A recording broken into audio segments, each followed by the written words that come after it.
El ADN en un vaso ayuda a identificar al asesino de un joven 46 años después del crimen. Así es, 46 años después, este caso que hoy vamos a comentar ha sido resuelto. Lindy Sue Bichler nació el 31 de enero de 1956. Sus padres son Wayne L. Little y Edna Little. Cuando era pequeña, sus padres se separaron y ella continuó viviendo con su madre.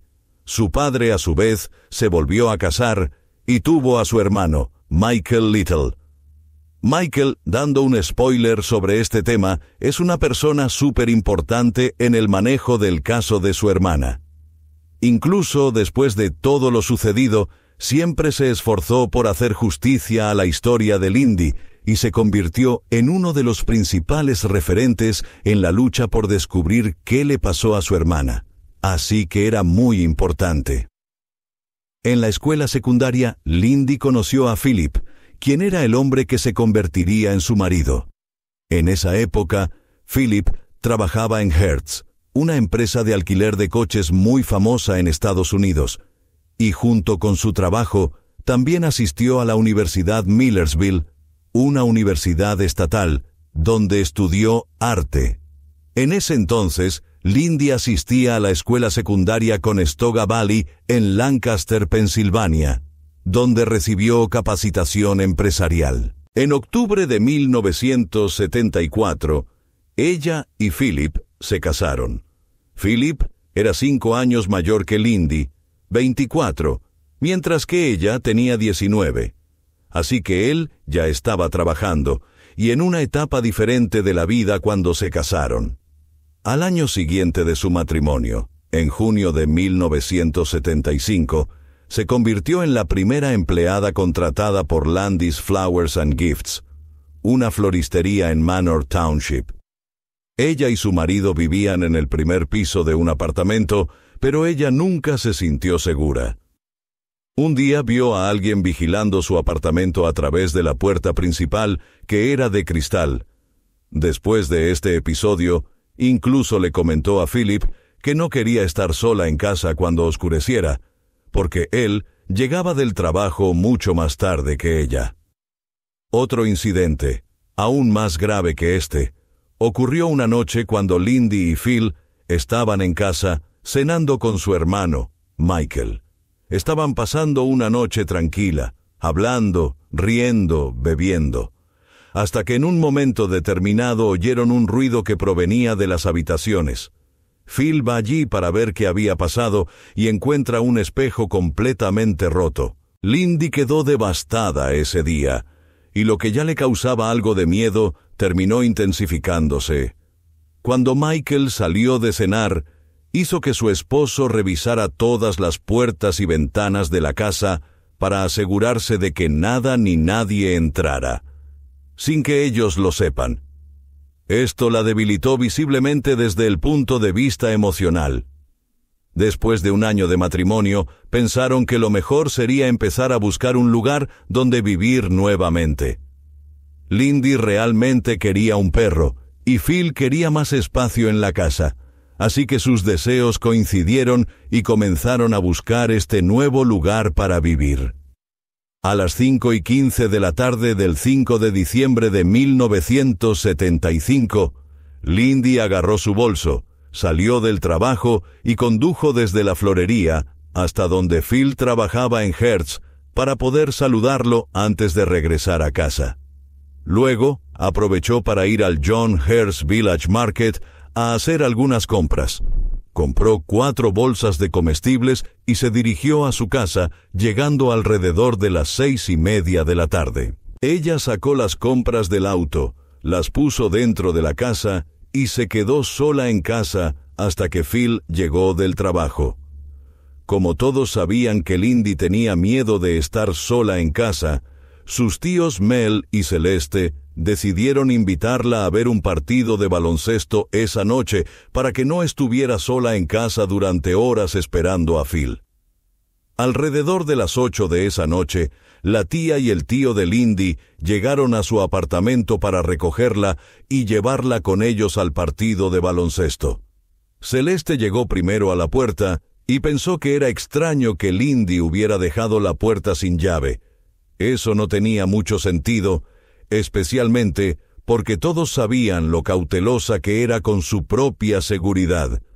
Aún así, Celeste decidió entrar a la casa. Cuando entró, notó que la luz de la habitación estaba encendida, pero tampoco había nadie allí. Ella comenzó a llamar a Lindy, pero no escuchó nada, ningún ruido, ningún movimiento y ninguna respuesta de ella. Celeste se percató de que en la sala habían algunas bolsas de supermercado, por lo que continuó caminando por la casa hasta entrar a la cocina, y fue entonces cuando se encontró con una escena inquietante. Lindy estaba completamente vestida, acostada de espaldas en el suelo, con un cuchillo de carnicero clavado en el cuello y un paño de cocina envuelto alrededor del mango de madera del cuchillo. Desesperada, Celeste toma el teléfono y llama inmediatamente al 911, quienes llegan rápidamente al lugar. Cuando la policía entró y se encontró con la escena del crimen, ya sabían que se trataba de un asesinato. Poco después de identificar la escena del crimen, la policía llamó al esposo de Lindy, Phil, y a sus padres para contarles lo que había sucedido. La reacción del padre de Lindy fue muy violenta, por lo que temieron que algo le pasara por esta noticia. Todavía en el apartamento, la policía comenzó a registrar cada habitación, buscando cualquier pista o rastro que pudiera ayudarles a construir este caso. Pero sorprendentemente, nada estaba fuera de lugar, y no notaron que faltara ningún objeto o posesión. Así que, de entrada, en este caso no se tomaría en consideración una motivación relacionada con el robo. La idea inicial fue que el crimen estaba motivado por motivos sexuales o de género, pero aunque no se observaron señales de agresión en la víctima ni de que las puertas hubieran sido forzadas, la idea era que el asesino probablemente conocía a la víctima o usó mucha astucia para entrar a la casa sin que ella se diera cuenta. Los detectives del Departamento de Policía de Manor Township y de la Policía Estatal de Pensilvania fueron responsables de llevar a cabo la investigación del homicidio. En primer lugar, se descubrió cierta información a través del ADN. Se envió evidencia a varios laboratorios y se completaron múltiples entrevistas a sospechosos para ayudar en este proceso. El ADN de la escena mostró que había gotas de sangre de Lindy en las paredes y también indicó que la víctima había luchado por su supervivencia. Además, la policía también encontró algunas huellas en la cocina que sospecharon que eran las de un hombre. La investigación continuó con la policía entrevistando a los vecinos de Phil y Lindy para tratar de descubrir cualquier información que pudiera ayudarlos en el caso. Los vecinos cercanos no estaban en casa en el momento del crimen y no pudieron proporcionar a la policía ninguna información que pudiera ayudarlos a comprender lo que sucedió en ese momento. Los resultados de la autopsia de Lindy indicaron que había sido apuñalada 19 veces, incluida una puñalada en el corazón. Básicamente, identificaron dos cuchillos. Primero, el cuchillo de carnicero, el que fue encontrado alrededor de tu cuello cuando tu tía entró a la cocina. El otro cuchillo no fue identificado como perteneciente al apartamento de Lindy, por lo que la policía asumió que el propio asesino había traído este segundo cuchillo a la escena del crimen y luego se lo había llevado consigo. El cuchillo de carnicero, por otro lado, pertenecía a Lindy y Phil. Se concluyó que la muerte de Lindy se debió a una hemorragia masiva. Se cree, a través de las investigaciones, que primero fue apuñalada en el cuello. La puñalada principal fue con el cuchillo de carnicero, y luego continuaron siendo apuñaladas en otras partes del cuerpo. El 7 de febrero de 1976, la policía había entrevistado a unas 300 personas, pero no había encontrado ninguna información. Meses después, se descubrió que otra mujer, de 43 años, fue apuñalada decenas de veces en una situación muy similar al crimen de Lindy. La policía pronto se dio cuenta de las similitudes entre los casos y se puso alerta a las investigaciones. Meses después, un hombre llamado Kenneth Dale Arndt fue declarado culpable y arrestado por el crimen contra esta segunda víctima y fue excluido de la investigación de Lindy. Pasaron los meses y no había más pistas ni noticias sobre lo que le había pasado a Lindy.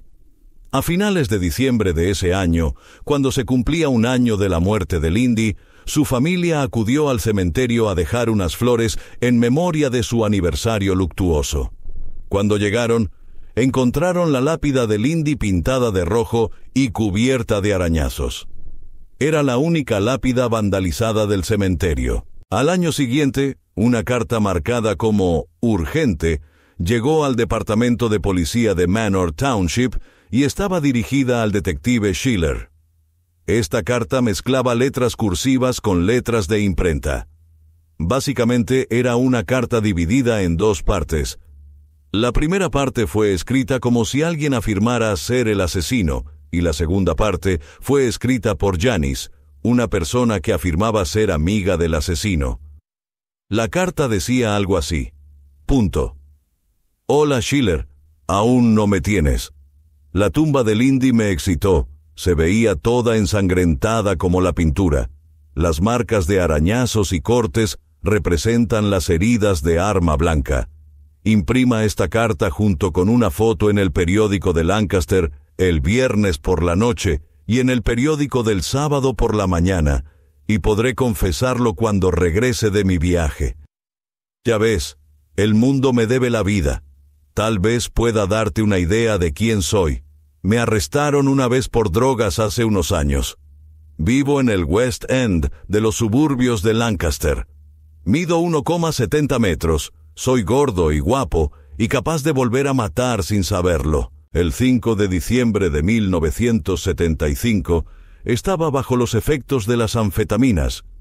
Soy un hombre bien educado en la comunidad, soltero, un buen partido, pero que Dios me ayude, estoy perdiendo la cabeza. Ayúdame antes de que vuelva a matar. Los dolores de cabeza me están matando. Los medicamentos solo alivian temporalmente. Dios me perdone. Por favor, imprímelo en el periódico para que sepa que lo entiendes. Te escribo de nuevo.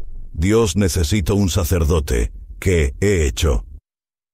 La segunda carta decía algo así como, punto. Por favor, ayúdeme, diputado Schiller. Mi amigo confesó el asesinato de Lindy Sue Bichler. Haz lo que te pide. Imprime esta carta en primera página. No estoy al tanto de sus intenciones ahora, pero contemplar el asesinato no es su intención. Está enfermo mental. Cuando la carta aparezca en el periódico, se entregará. Describió la relación que él y Lindy tenían antes de matarla. Solo ahora se da cuenta de esto. Estaba drogado y no era responsable de sus acciones. Por favor, él está durmiendo ahora. Por eso terminé la carta. Todo lo que puedo decir es que mi amigo pasa el rato en Manor Mall por la noche y en el campus circundante, principalmente durante la semana. Él se pondrá en contacto con usted muy pronto y, cuando lo haga, por favor lleve un sacerdote católico a la estación de policía, Janice Crum. La policía no estaba convencida de que la carta fuera real. Hubo pocos detalles en el contenido que se escribió. Básicamente todo lo que se publicó en los periódicos después de la muerte de Lindy. Aún con la petición de que la policía publicara este diario, creyeron que era mejor no publicar nada por ahora, porque ello podría de alguna manera obstaculizar el desarrollo de las investigaciones que ya estaban en marcha en ese momento. En 1997, la oficina del fiscal de distrito del condado de Lancaster dijo que presentó evidencia de la escena del crimen para análisis de ADN y se extrajo un perfil masculino de la ropa interior de Bichler. 3 años después, el perfil de ADN se envió a una base de datos nacional, también conocida como CODIS, para ver si había alguna coincidencia con algún criminal conocido. Normalmente, si una persona no es un delincuente conocido, no estaría en el sistema CODIS y por lo tanto no se presentaría ninguna coincidencia, como fue el caso aquí, explicó la fiscalía. En junio de 2006, el caso de Lindy fue elegido por la Video CQ Society para incluirlo en su programa. El CQ es un grupo de 50 voluntarios, entre ellos científicos forenses, psicólogos y algunos miembros de la policía, que se unen para analizar algunos casos que ya han sido manejados por la policía y nunca lograron ser resueltos. El detective jefe del condado declaró en ese momento: cuando tienes un caso en el que has trabajado diligentemente durante años y crees que has agotado la mayoría de tus pistas, el mecanismo perfecto es contar con un grupo de personas como este. En enero de 2019, la investigación cobró nuevo impulso después de que la unidad de casos sin resolver de la oficina del fiscal de distrito del condado de Lancaster se hiciera cargo, y meses después solicitara la ayuda de Parabon Nanolabs para analizar el ADN obtenido en el caso. Sinopoli ha sido identificado como un posible sospechoso, dijo Cissy Moore, investigadora de Parabon Nanolabs. Como no había coincidencias genéticas individuales con el ADN del sospechoso, Moore tuvo que probar una ruta nueva y no tradicional para reducir las opciones de sospechosos potenciales, dijo.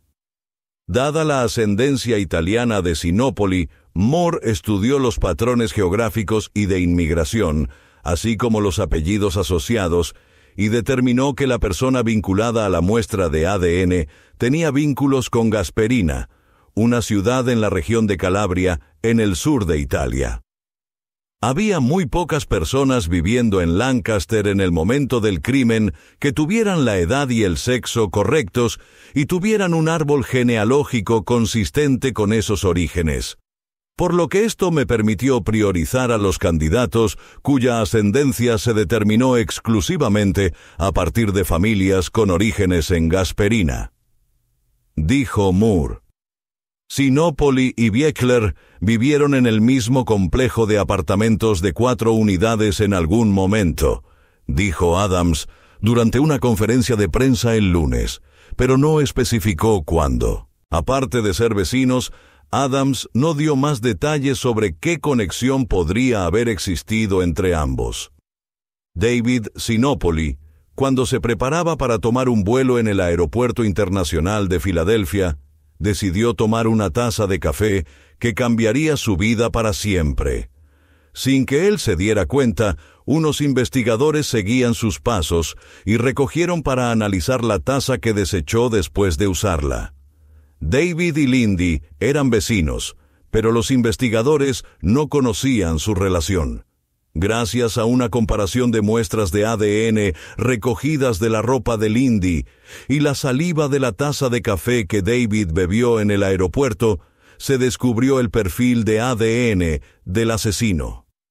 Según el fiscal de distrito Adams, quien dirigía el caso, los detectives creían desde hacía tiempo que el sospechoso se había cortado durante el ataque, razón por la cual había manchas de sangre en la ropa de Lindy. David Sinopoli está acusado de homicidio criminal y se encuentra detenido sin derecho a fianza en el condado de Lancaster.